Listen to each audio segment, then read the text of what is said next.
Sober up.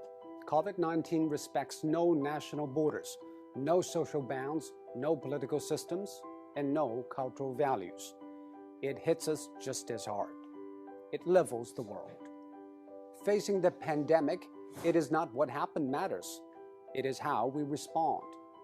For almost a month, it infected thousands in Wuhan in a day, and every hospital bed was occupied.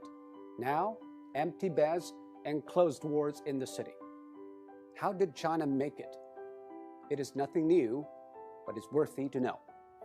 According to an initial WHO report, an infected person appears to spread it to an average of 2.6 people. And after 10 generations of transmission, with each taking 5 or 6 days, that one initial case has spawned 3,500 in matters of days. And that is what the world is seeing. What China did is to break the cycle by human intervention. The scale unprecedented in history. Extreme, draconian, and aggressive. These are the words used to describe China's response. But now, people have come to terms with the new norm, lockdown. Some people say, isn't that a violation of individual rights? Actually, the balance between individual rights and public safety is always an ever-changing equation. After 9/11, all the airports in the world began to impose draconian safety checks on passengers, and people accepted it because we traded a little of our freedom for the greater good of the public. China imposed the largest and most draconian quarantine in history. Factories shut, public transport stopped, and people stayed indoors. By doing that, it flattened the curve. On one hand, China avoided many millions of cases and tens of thousands of deaths.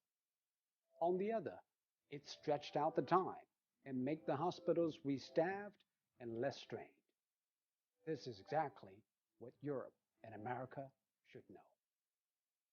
A public policy needs both ends to agree, the decision makers and the decision takers. Quarantine is indeed extreme and extremely restrictive. It needs the people in lockdown to be honest and cooperative. I think what the people of Wuhan did was exceptional. They had the courage, tenacity, and resilience to stay housebound for days, weeks, and months. Most view the quarantine as a civic duty, and that is why it worked. Public health methods are universal. They either work or they don't. We are all human beings. Our epidemiology is the same, but we have different economies, demographies, and sociologies. Facing a global pandemic, every nation needs a new contract signed between its politicians, businesses, and the public. Desperate times ask desperate measures. This is a desperate time, and we should not put politics ahead of public health, now more than ever. We should all move ahead with humility. There is no decision without trade-offs, and now the whole world has learned or is learning.